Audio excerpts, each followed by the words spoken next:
Okay, hi everyone, thanks for coming to my talk today. I'm Dave Reeves. I'm a penetration tester at Infosec based out of Wellington. So I want to start this talk off with a quote from my favorite movie. Moments after Tank loads the jump program, Morpheus says, "You have to let it all go, Neo. Fear, doubt, and disbelief. Free your mind." So my story involves a huge leap into an industry with no previous connection or reference to. This crazy chain of events transformed my life in a positive way, but also in a negative, draining, anxiety-inducing way too. I suddenly found myself engaged in cyber warfare with a real adversary, but I also found that I had someone actively encouraging and supporting me to work for one of the largest tech companies in the world, Google. So when I was 12, I had a iMac G3. It was actually the grey one, the 300 megahertz, not 200 megahertz. So I spent most of my free time hogging the phone line so my sister couldn't call her friends and my parents couldn't pick up any phone calls. But I read a lot of Wikipedia, and I actually took a book on Unix command line and spent a lot of time learning terminal and also studying Russian.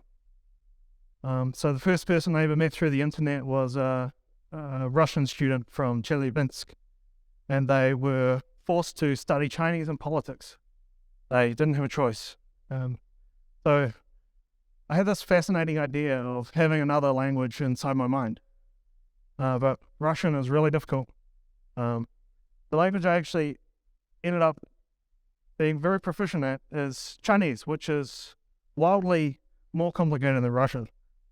I studied Chinese for more than 10 years, and by the time I finally arrived in China in 2016, I was relatively proficient, and so I noticed a lot of things around me and high fidelity and a lot of comprehension.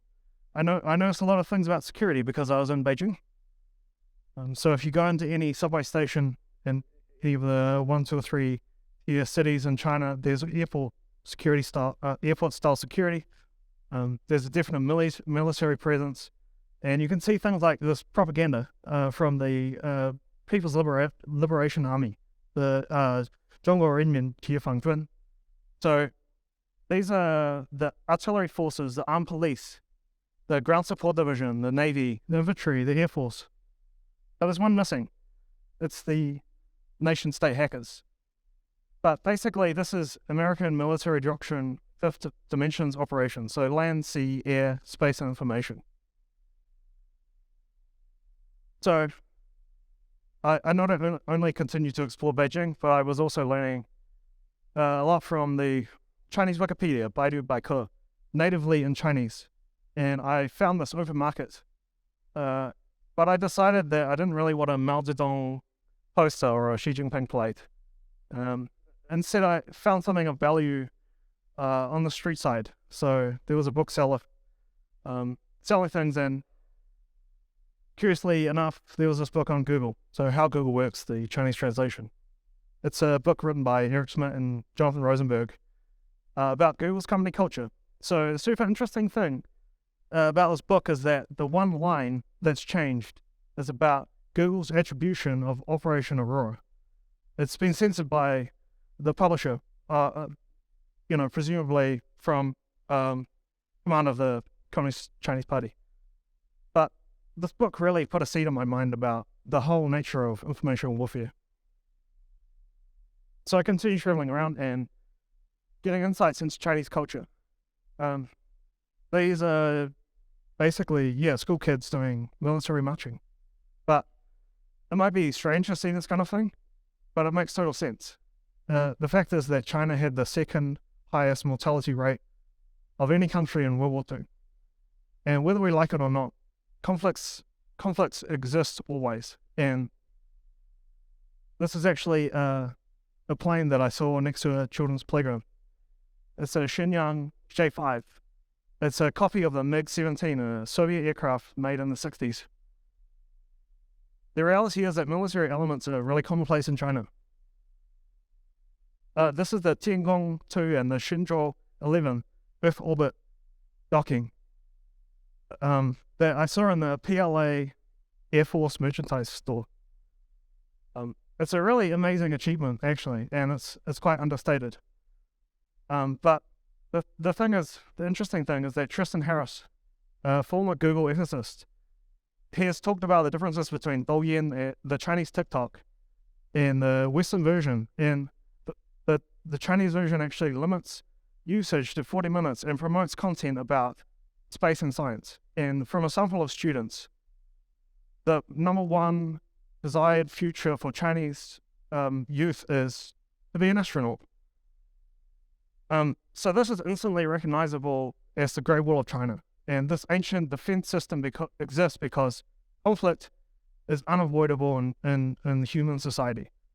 It's a really, really impressive achievement.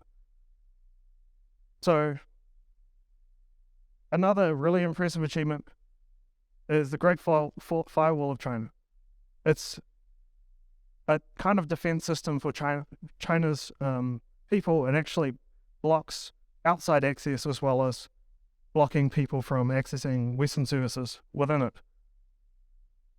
So I was lucky to go on a short business trip to Shenzhen, the tech capital of China. And all of this was like inspiring me big time. I had a totally fresh view of the world and of computers, networks, technology, military, information, psychology, culture, and history. So I decided that with this new perspective, I was going to study IT full-time. So I brought a whole bunch of stuff back with me, and I decided to enroll to get a Bachelor of Computer Science degree. So the weekend prior to starting my study, I wrote a program that basically, it was an experiment to protect my network, to protect the servers. Maybe I did it subconsciously, but basically I used a microtik router and I programmatically configured it through an API and set up a Raspberry Pi to dynamically operate my firewall. So basically, I wrote this dashboard and I used a sorting randomization algorithm that I basically wrote myself. I didn't really have much background, but I could do pretty much anything that I could think of. And it's basically an extension of port knocking. So it creates these sequences of services that basically the best way to understand it is like this, right? This is the packet flow of my firewall.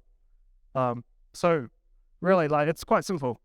The forward-chain controls any packet that's going through the router. So it's to some other to say like through the net and some kind of web server. So it's really simple. If it's on the secure access list, then it will be allowed. But if it's not, if it's going through the input chain, it'll check if it's on a blacklist, and then it'll check if it's in range, and then it'll check if it matches the range, and then it'll go through these 4 stages of port knocking to finally gain access to the secure access list. And the interesting thing was that it's a bespoke, not non-scalable, a bizarre thing that I created. I could have actually just used SSH tunneling to get access to my internal network, but it actually brought some really unexpected results. So this was me in the first week of my classes. I'd actually attracted a Russian botnet, and I was sitting in the back of the class, trying to decipher or trying to work out what's really going on. And this is actually what appeared on the newspaper. Right next to it's a rocket lab, which launches from Hawke's Bay, where I was based at the time. So basically, the NCSC picked up that there was a lot of activity from Russia at the time against New Zealand businesses and other hosts. So basically, I was one of them. At this point, things had taken off into a life of its own. I actually went to the Microtech user meeting. I did a presentation on my firewall implementation and the resulting cyber criminals that I'd attracted. And at the same time, I was contacted, at the same time, I got in touch with a lead security engineer at Google. I had this random daydream before I went to do my presentation, and I thought, I wonder if someone from Google will contact me. And I just thought, come on, no way, like, you got to get back to reality. But thing was, it happened. So I'm going to go into how I analyze this botnet and the resulting investigation. So the problem is that this IP address range had some really unusual data in the RIPE NCC registry. It was indicating that this activity was coming from a company in Great Britain called Solar Invest. And it was really unusual because what I'd done typically was set up pipelines to have events trigger and do whois lookups on certain IPs. Generally, they're predictable. They're attributed to different countries, like a lot of Russian things. It's not too unusual to see this kind of activity. But I started doing OSINT, and this is from IBM X-Force Exchange. So it's basically a history of what a lot of networks are doing. And yeah, the risk that they've calculated is 8.6. There's a lot of scanning IPs going on. Some other hosts had a lot of botnet activity. So I kind of felt that this was really unusual. I kind of stumbled upon something that could have potential. So I basically tracked the address that it was showing to this building, and I thought about it, and I thought, what's the chance that this is really a company in the UK trying to like port scam me? So essentially I saw millions and millions of requests, and the interesting thing was that I wouldn't have seen them if I didn't set up Dynafor. I would have just blocked them, and so this kind of opened up something really big for me.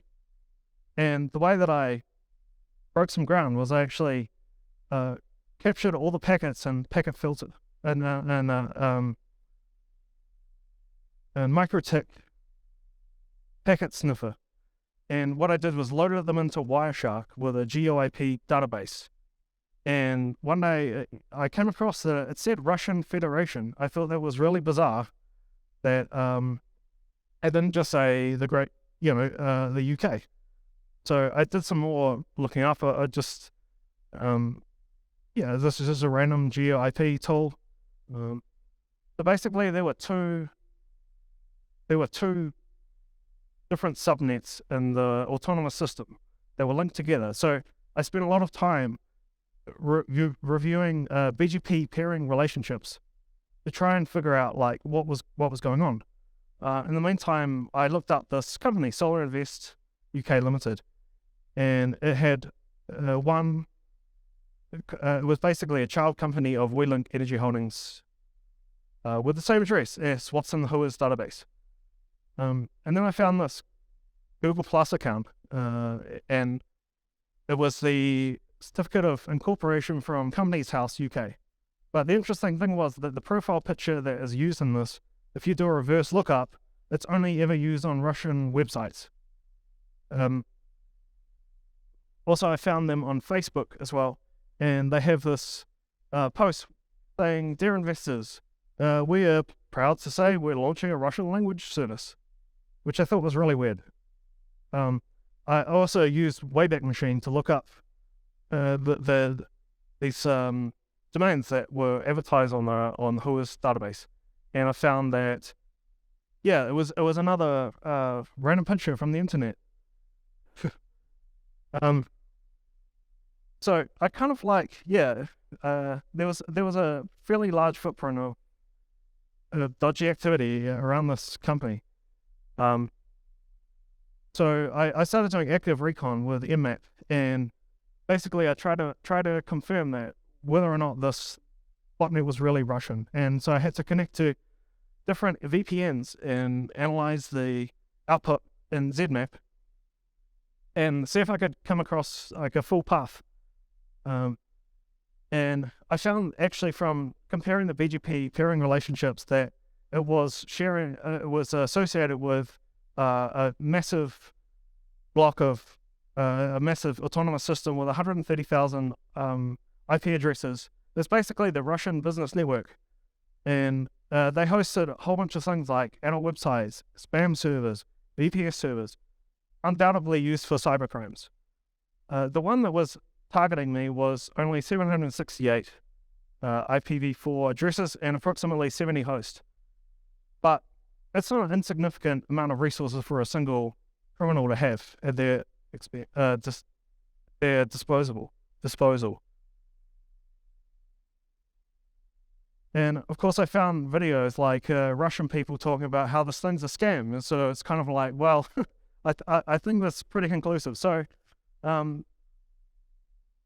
the thing was that I actually met someone who's part of InfraGard. InfraGard's a connection between private business and the FBI. And I talked to him about this. I'd reached out to him after I connected, and he didn't really respond. So I really felt that I had to do something about this, share this with someone, and I started to research what are all the cyber organizations out there. Who can I share this with? Because I felt that, sure, if they're attacking me, they're attacking other New Zealanders. And so I sent it to the UK NCSC, and yeah, I got a response back. Nothing too special. But they said, we appreciate the work you've done, and I thought that was cool. I actually then went to the RIPE NCC, and they said, hey, we think you're probably right. This is an invalid PA assignment, which is a parent assigned object. But they said they couldn't really say too much about it, but they take it very seriously. And thanks very much. Hey, if you find anything else, let us know. If you don't know what the RIPE NCC is, they're an internet registry organization, one of 6 in the world, and they control a huge amount of the global IP address space. So, yeah, this is what appeared in the WHOIS database with that object, was that this is now under investigation. But by that time, I'd gone back to China. I felt that this was important enough that I should pursue it. I should see what more that I can do. And yeah, I went to the electronics district. I kept exploring China. I kept exploring Russia. So while I was there, I actually measured the drop-off of packets that had been reaching me for a whole year, exactly the same time as what's in this record, which is when the object was updated by the RIPE NCC. And I actually did more OSINT, and I discovered the website that basically offers a service that this person had used to obtain IP addresses on the RIPE NCC. And I believe this is a shell company of the Russian business network. But it basically says, hey, you want some IP addresses? Pay us a few $100 US and we'll get them for you. But I actually ended up to find a real Russian hacker who was willing to talk to me. And he is part of the AYE, which is an organization of criminals, of youth and children that is indirectly ruled and influenced by the Russian mafia. So SIGINT and OSINT are really useful and important. Human and cultural intelligence are just as valuable. So understanding the possible causes and motives and mindset of attackers definitely helps to understand threat modeling and threat simulation.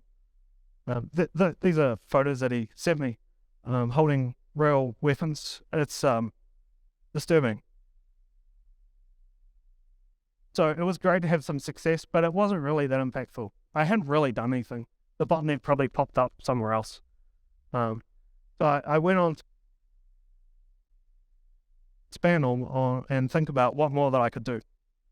And I ended up going to this conference, VI Day, and there was talk on botnets, Russian botnets. So this is the largest Clinton botnet of the 2016 elections and the largest Trump botnet. And I met the guy who researched this, and I was able to talk with him and about proper approaches to doing this at scale. But I realized that I couldn't really do this myself. I couldn't start a company. I didn't have the resources. I would have to join a bigger company. So I reached out to the guy that I met at Google, and I said, hey, I want to go to DEF CON. Would it be okay if I come to Google? And he's like, hey, sure, no problem. So I arrived in Burien, Seattle.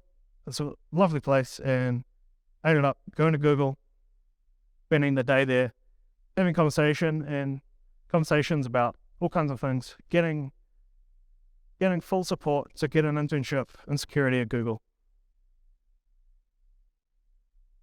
So this is the Google Kirkland campus. Really nice place. And of course, I couldn't leave without doing something unique. And when I got on the Uber, I realized that the taxi driver was Chinese. So I ended up having a 30-minute conversation on the way to the Space Needle, entirely in Chinese, about my experience. And the first thing he asked me was, do you work at Google? And I said, yeah. It was interesting. So I ended up visiting some other places like the Flight Museum. And there's actually a Shenyang J9 there. It's a little bit obscure, but and then I went off to DEF CON, and I ended up sitting in between two Google security engineers from Google Kirkland. And yeah, I got more and more insight into Google. I ended up going to DEF CON. Ended up going to Toronto. I was basically visiting all the people who I thought it was valuable to have ongoing conversations with about what I was doing. I went to Venice, and I had this great trip. I had this new outlook. Hey, I could probably work at Google, but then COVID-19 happened. So Google cancelled all their internship programs, but it gave me a chance to really appreciate what I'd achieved. And I live in a beautiful part of New Zealand. I live in Wellington now, but Hawke's Bay, and I took a semester off uni. If you haven't noticed yet, I'm really into photography, not too bad at it. So I guess I kind of want to reflect on what I was going through this whole time, which is massive imposter syndrome. I was fighting with the irrational part of myself. I believed in myself the least of anyone. I didn't accept what people said about me. I unfairly compared myself. But to be honest, I think my experience and interests are completely unique. So I underestimated the existing skills that I already had, although I think my determination is huge, but I set a huge goal inadvertently. So I ended up resolving to move to Wellington and try and get a job in security there. I did actually get a chance to apply at Google again. So I got a referral. I spent 3 months of my time for 6 or 7 hours a day just completely preparing myself for that. In the end, I never got contacted, but Dave at Google said to me that I know you're the right person for Google to hire.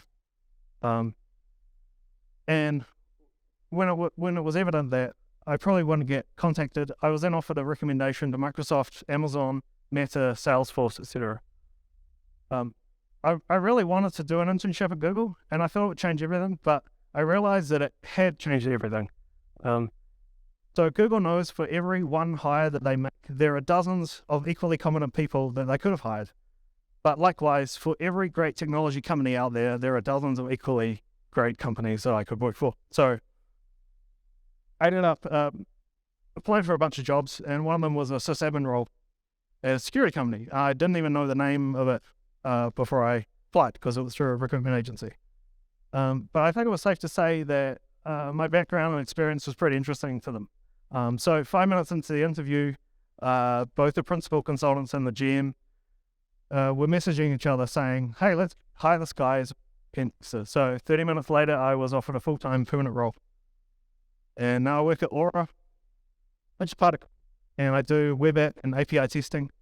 It's a great company, and there's a vested interest in cybersecurity. They have a lot of capabilities. They're integrating different business units. They've become stronger and stronger, and they do a lot of great work for important organizations in New Zealand. So I think I'm in the right place. So to summarize, I kind of want to break down what I've learned from this and what's red teaming. So really the easiest thing to do is to learn how the bad guy breaks in, because it's basically, tooling, it's basically simulating the threats. All the information's out there. You can learn anything if you've got the right approach to OSINT. You can use Google, you can use that. But the hardest is actually understanding yourself and your own ideas. And that's what I personally felt through this whole time. But there are other aspects to being a good pen tester and having the right mindset for red teaming, which is OPSEC, process management, threat modeling, understanding the enemy. There's so much more, and I find that some people in one corner just focusing on attack. You have to focus on the whole picture. You have to get the right perspective. So yeah, thanks very much.